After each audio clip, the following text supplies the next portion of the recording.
प्यारे विद्यार्थियों, साथियों, आज हम बात करेंगे राजनीतिक प्रतिनिधि की भूमिका में परिवर्तन के कारण। अर्थात वास्तविक रूप में जनता के द्वारा जो निर्वाचित व्यक्ति होता है वह निर्वाचित व्यक्ति ही वास्तविक रूप में राजनीतिक प्रतिनिधि कहलाता है। परंतु आधुनिक समय में राजनीतिक प्रतिनिधि की भूमिकाओं में अत्यधिक परिवर्तन आ गए हैं।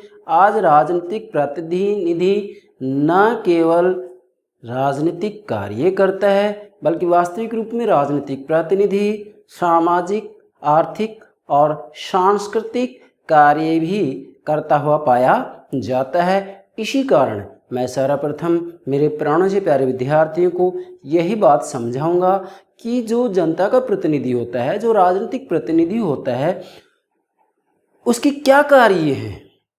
इन कार्यों को आप तभी ठीक से समझ पाएंगे जबकि सबसे पहले आप ये समझ लें क्या कि पूरी दुनिया में राजनीतिक प्रतिनिधियों के द्वारा जो भूमिकाएं निभाई जाती हैं उन भूमिकाओं में वास्तव में तीव्र गति से परिवर्तन आ गए हैं। परंपरागत रूप में जब हम राजनीतिक प्रतिनिधियों का अध्ययन करते हैं तो वहाँ वास्तव में इनके द्वारा इतने कार्य नहीं किए जाते जितने के कार्य आधुनिक समय में किए जाते हैं। तो राजनीतिक प्रतिनिधि की भूमिका में परिवर्तन आया क्यों, इसका क्या कारण है, इन कारणों पर ही आज हम चर्चा करेंगे। तो सर्वप्रथम मेरे प्राणों से प्यारे विद्यार्थियों, आप हमारे YouTube चैनल से जुड़े रहें। जो वीडियो हम अपलोड करते हैं उनकी जानकारी, सूचना आपको प्राप्त हो, इसके लिए आप हमारे YouTube चैनल को सब्सक्राइब अवश्य कीजिएगा। आशा करता हूँ आपने सब्सक्राइब कर दिया होगा। Thank you very much. ध्यान दीजिएगा, राजनीतिक प्रतिनिधि की भूमिका में परिवर्तन के कारण क्या है। मतलब यहाँ केवल हम भारत की बात नहीं कर रहे हैं बल्कि चाहे भारत हो, संयुक्त राज्य अमेरिका हो, फ्रांस हो, ब्रिटेन हो, चीन हो, जापान हो, स्विट्जरलैंड हो, दुनिया का कोई भी लोकतांत्रिक देश हो, जहाँ कहीं भी जनता अपने प्रतिनिधियों को चुनकर उनको जो राजनीतिक शक्ति सुपुर्द कर देती है, तो जिस व्यक्ति को जनता चुनती है, जिस व्यक्ति को जनता राजनीतिक शक्ति सुपुर्द करती है, भाई वही तो राजनीतिक प्रतिनिधि है। क्या कह रहा हूँ, वही तो राजनीतिक प्रतिनिधि है। अब पूरी दुनिया में इसको अलग अलग नाम दिए जा सकते हैं। जैसे भारत की बात करें हम तो भारत में राज्य की जो विधानसभाएं होती हैं उन विधानसभाओं में जो बैठने वाले राजनीतिक प्रतिनिधि होते हैं उनको विधायक कहते हैं। भारतीय संसद के अंतर्गत जो बैठने वाले प्रतिनिधि होते हैं, राजनीतिक प्रतिनिधि होते हैं, जिनको कि जनता चुन करके भेजती है, जैसे लोकसभा के अंतर्गत प्रत्यक्ष रूप में जनता चुन करके भेजती है तो उनको सांसद कहा जाता है कि नहीं। संयुक्त राज्य अमेरिका की बात करेंगे तो वहाँ पर आप देखिएगा जो वहाँ की कांग्रेस का दूसरा सदन है, मतलब अमेरिका की व्यवस्थापिका का नाम कांग्रेस है, तो कांग्रेस का जो दूसरा सदन है सीनेट में बैठने वाले व्यक्ति को सीनेटर कहा जाता है। प्रथम सदन प्रतिनिधि सभा है, दूसरा सीनेटर है। अब आप चलिएगा ब्रिटेन के अंतर्गत संसद के दो सदन हैं, लोक सदन और लॉर्ड सभा। तो लॉर्ड सभा के सदस्य को पीयर कहा जाता है। क्या कहा जाता है, पीयर कहा जाता है, इसी के साथ में अमेरिका के अंतर्गत जो सीनेट में बैठने वाले सदस्यों को क्या कहा जाता है, सीनेटर कहा जाता है। लेकिन वैज्ञानिक दृष्टि से यदि आप राजनीतिक विज्ञान का अध्ययन करते हैं तो सभी जो प्रतिनिधि होते हैं, राजनीतिक प्रतिनिधि होते हैं, उनको विधायक की संज्ञा दी जाती है। किसकी संज्ञा दी जाती है, विधायक की संज्ञा दी जाती है। ये बात आपको ध्यान में रखनी है। तो चलिए सबसे पहले तो आप ये देखेंगे कि राजनीतिक प्रतिनिधि होता ही क्या है। मैंने आपके लिए डायग्राम बनाया, ये जनता, राजनीतिक शक्ति, पॉलिटिकल पावर, उसके बाद में राजनीतिक प्रतिनिधि। मतलब वास्तविक रूप में जनता के द्वारा जो व्यक्ति चुना जाता है, जिस व्यक्ति को निर्वाचित किया जाता है, जिसे राजनीतिक शक्ति सुपुर्द की जाती है, वह व्यक्ति ही राजनीतिक प्रतिनिधि है। कैसे, आप ये कहेंगे कि जनता से राजनीतिक शक्ति प्राप्त करने वाला जो व्यक्ति होता है वह व्यक्ति ही राजनीतिक प्रतिनिधि कहलाता है। फिर से कह रहा हूँ, वास्तविक रूप में जनता से राजनीतिक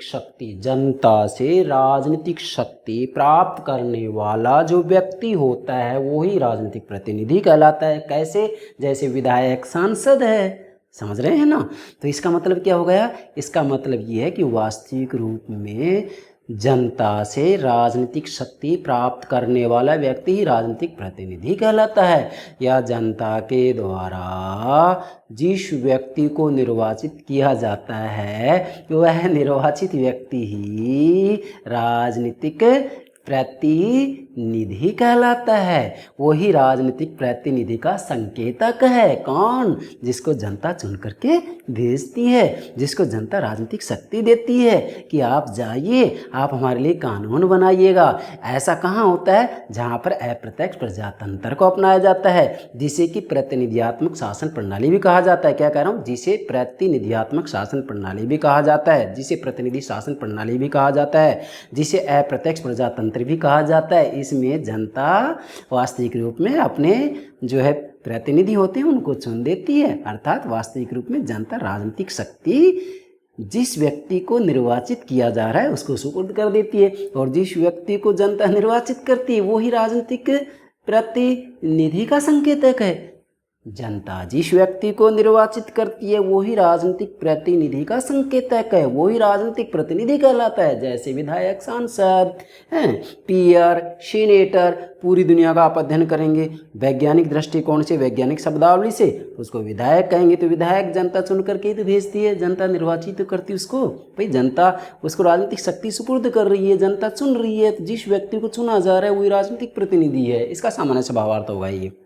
अच्छा, अब हमें तो मूल बात ये समझनी है कि राजनीतिक प्रतिनिधि की भूमिका में जो है आधुनिक समय में परिवर्तन क्यों आया है, और इस परिवर्तन के कारणों को जैसे हम समझ जाएंगे तो राजनीतिक प्रतिनिधियों के कार्यों को समझने में हमें कोई दिक्कत नहीं आएगी। इस वीडियो के बाद भी हम राजनीतिक प्रतिनिधियों के द्वारा पूरी दुनिया में क्या कार्य किए जाते हैं उसकी चर्चा करेंगे, मगर वो तभी समझ में आएगा जबकि पहले आप इन बातों को समझ जाएं कि आधुनिक समय में जो राजनीतिक प्रतिनिधि है, मतलब विधायक, सांसद, सीनेटर, पीयर, तो इनकी भूमिकाओं में परिवर्तन आया क्यों है, इनके द्वारा जो भूमिकाएं निभाई जाती हैं वो व्यापक, कठोर क्यों हो गई हैं।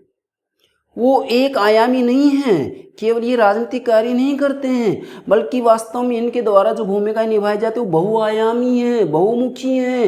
इनके द्वारा राजनीतिक, सामाजिक, सांस्कृतिक, धार्मिक, सांस्कृतिक इत्यादि जो इतने भी कार्य हैं सभी किए जाते हैं। फिर से बोल रहा हूँ, इनके द्वारा राजनीतिक, सामाजिक, आर्थिक, सांस्कृतिक, धार्मिक भूमिकाओं को संपादित किया जाता है। इसलिए आप ये कहेंगे कि आज अर्थात आधुनिक समय में राजनीतिक प्रतिनिधि केवल राजनीतिक भूमिकाएं नहीं निभाता है, बल्कि राजनीतिक भूमिकाओं के साथ साथ इनके द्वारा बहुमुखी, बहुआयामी भूमिकाएं निभाई जाती हैं। और आधुनिक समय में वास्तविक रूप में देखा जाए तो इन्हीं राजनीतिक प्रतिनिधि की भूमिकाओं में काफ़ी परिवर्तन आ गया है। आज जो राजनीतिक प्रतिनिधि हैं किसी न किसी रूप में किसी अन्य तत्वों के द्वारा, किन्हीं अन्य नियामकों के द्वारा प्रभावित होकर के अपने कार्य करते हैं। इन्हें ही ये कहा जाता है, क्या कहा जाता है कि राजनीतिक प्रतिनिधि की भूमिकाओं में परिवर्तन के लिए कौन से कारण उत्तरदायी हैं। उन उत्तरदायी कारणों का हम अध्ययन करेंगे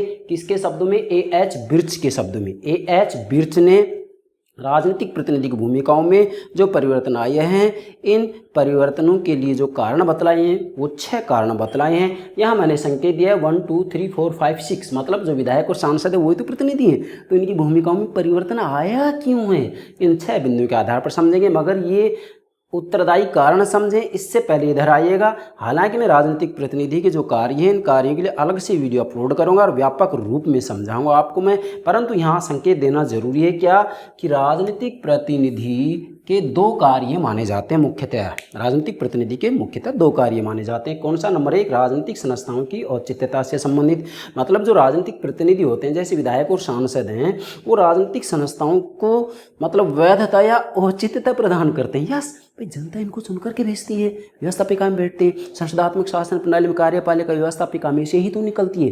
तो वास्तव में कार्यपालिका और व्यवस्थापिका को जनता अपना समर्थन दे रही है, वैधता दे रही है, औचित्यता दे रही है कि नहीं? तो इसका मतलब यहाँ वास्तविक रूप में व्यवस्थापिका और कार्यपालिका को वैधता या औचित्यता प्रदान करने का कार्य राजनीतिक प्रतिनिधियों का है, जिन्हें विधायक, सांसद, सीनेटर, पीयर इत्यादि विभिन्न देशों में अलग अलग नाम दिए गए हैं, कहा जाता है। दूसरा कार्य क्या है इसका राजनीतिक प्रतिनिधि का, विधायक या सांसद का, क्या राजनीतिक विकास के लिए आवश्यक राजनीतिक सुधारों से संबंधित। अर्थात जो राजनीतिक प्रतिनिधि होता है, सांसद, विधायक, वास्तविक रूप में किसी भी देश की राजनीति विकसित हो, इस राजनीति को विकसित करने के लिए ये वास्तविक रूप में राजनीति में आवश्यक सुधारों से संबंधित कार्य भी करते हैं, जिससे कि राजनीति का विकास हो सके। राजनीतिक विकास क्या है, इसके लिए हमने अलग से वीडियो अपलोड कर दी है, आप हमारी प्लेलिस्ट में देखिएगा। तो राजनीतिक प्रतिनिधि के मुख्यतः 2 कार्य माने जाते हैं। हालांकि राजनीतिक प्रतिनिधियों के कार्यों के लिए मैं बार बार कह रहा हूँ अलग से वीडियो अपलोड करूँगा और व्यापक रूप में करूँगा। वहाँ मैं आपको ये बताऊँगा कि पूरी दुनिया में चाहे किसी भी देश की राज्य व्यवस्था का आप अध्ययन कीजिएगा कि एक राजनीतिक प्रतिनिधि के द्वारा कौन कौन से कार्य किए जाते हैं, ठीक है। परंतु इन कार्यों को तभी समझ पाएंगे जब सबसे पहले आप ये 6 कारण समझ जाएं कि आधुनिक समय में जो राजनीतिक प्रतिनिधि हैं इनकी भूमिकाओं में परिवर्तन आया क्यों है। किस बात की शुरुआत करते हैं हम, क्या A.H. बिर्च ने राजनीतिक प्रतिनिधि की भूमिकाओं में जो परिवर्तन आए हैं उन परिवर्तनों के लिए निम्न कारण उत्तरदायी माने हैं। मतलब ये 6 कारण उत्तरदायी माने हैं जिनकी वजह से राजनीतिक प्रतिनिधि की भूमिकाओं में परिवर्तन आ गया है। कैसे? नंबर 1, दलीय अनुशासन की बढ़ती हुई कठोरता। पहला कारण क्या है? दलीय अनुशासन की बढ़ती हुई कठोरता। अर्थात वास्तविक रूप में देखा जाए तो आज सभी जगह किसी न किसी रूप में दल व्यवस्था पाई जाती है, पार्टी सिस्टम पाया जाता है, चाहे एक दलीय व्यवस्था हो, द्विदलीय व्यवस्था हो, बहुदलीय व्यवस्था हो, है ना। तो वास्तविक रूप में देखा जाए तो जो ये राजनीतिक प्रतिनिधि होते हैं ना भाई, ये दल के कठोर अनुशासन में कार्य करते हैं। दल के विपरीत कोई भी राजनीतिक प्रतिनिधि कार्य नहीं कर सकता है। जैसे मैं आपको बताना चाहूँ, हमारे भारत के अंतर्गत भारतीय राष्ट्रीय कांग्रेस जब सत्ता में थी तो श्रीमती इंदिरा गांधी जी ने दल के विरुद्ध जैसे ही कार्य किया तो उनको दल की सदस्यता से निष्कासित कर दिया गया था, भले वो प्रधानमंत्री पद पर थी, उसके बावजूद भी ऐसा किया गया। तो वास्तविक रूप में मतलब दल का कठोर अनुशासन होता है और उस कठोर अनुशासन के तहत, उस अनुशासन के अंतर्गत रहते हुए, उस अनुशासन के अधीन रहते हुए, मतलब राजनीतिक दल का जो कठोर अनुशासन होता है उस अनुशासन की पालना करनी ही पड़ती है। इसलिए राजनीतिक प्रतिनिधि स्वतंत्र रूप में अपनी भूमिका अदा नहीं कर सकता है, उसे किसी न किसी रूप में दलीय अनुशासन की कठोरता में कार्य करना पड़ता है। तो ये इसका पहला कारण हो गया राजनीतिक प्रतिनिधि की भूमिका में जो है परिवर्तन क्यों आ रहा है। तो पहला कारण क्या है? दलीय अनुशासन। क्या? दलीय अनुशासन की बढ़ती कठोरता। मतलब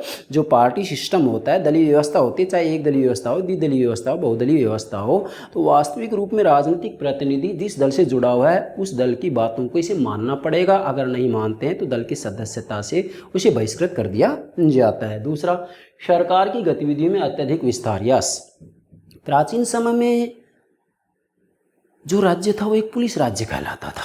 क्या कहलाता था? पुलिस राज्य, डंडे वाला राज्य।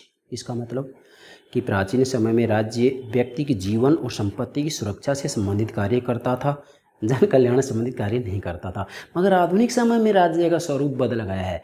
आज का राज्य पुलिस राज्य नहीं है, बल्कि आज का राज्य लोक कल्याणकारी राज्य बन गया है। आज के राज्य का स्वरूप बदल गया है। आज राज्य लोक कल्याणकारी है, इसलिए वास्तविक रूप इसके द्वारा जन कल्याण संबंधित अनेकों कार्य किए जाते हैं। तो सरकार के कार्यों की संख्या बढ़ती है, सरकार के कार्यों की संख्या बढ़ती है तो फिर राजनीतिक प्रतिनिधि की भूमिका में भी परिवर्तन आएगा।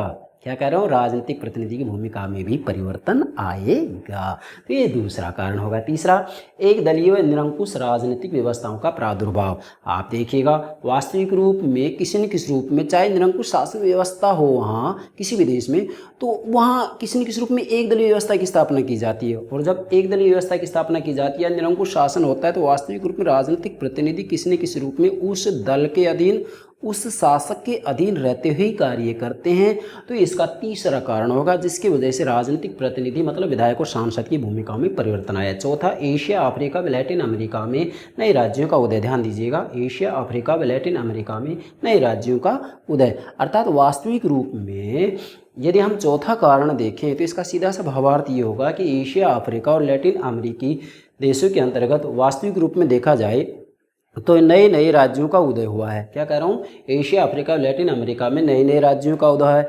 अब नए नए राज्यों का उदय हुआ है, तो ऐसी स्थिति में वास्तविक रूप में जो राजनीतिक प्रतिनिधि होते हैं ना, इनकी भूमिकाओं में बहुत परिवर्तन आएगा। बहुत परिवर्तन क्यों आ गए है? क्योंकि इन देशों के सामने अनेकों सामाजिक, आर्थिक, सांस्कृतिक समस्याएं हैं।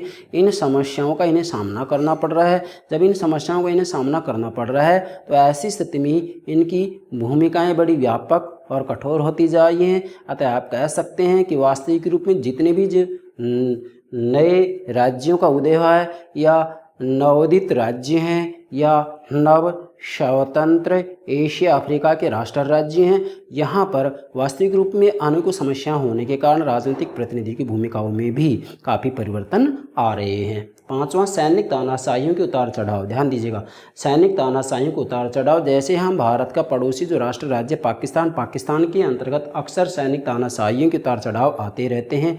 ऐसी स्थिति में वास्तविक रूप में जो राजनीतिक प्रतिनिधि होते हैं ना, वो राजनीतिक प्रतिनिधि जो सैनिक शासक होता है उसके अधीन रहते हुए कार्य करते हैं। चाहे दिखावे के लिए चुनाव वहाँ कराए जाते हैं, लेकिन वास्तविक रूप में देखा जाए तो जो दल होता है वह किसी न किसी रूप में उस शासक के अधीन ही कार्य करता है। इसलिए राजनीतिक प्रतिनिधि भी किसी न किसी रूप में उस सैनिक शासक के अधीन रहते हुए कार्य करता है।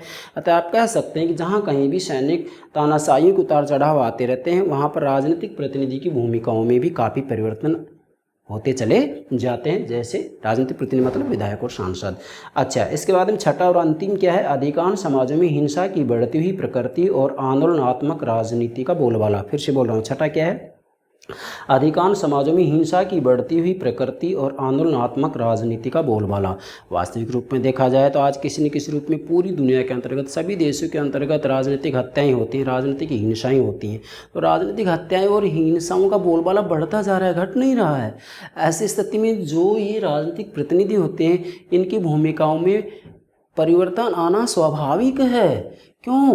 क्योंकि वास्तव में आज की राजनीति शांति की राजनीति नहीं है, बल्कि आंदोलनात्मक राजनीति बनती जा रही है। तो ऐसी स्थिति में जो जनता के प्रतिनिधि होते हैं, जिन्हें राजनीतिक प्रतिनिधि कहा जाता है, वास्तविक रूप में इनकी भूमिकाओं में बहुत परिवर्तन आ गया है।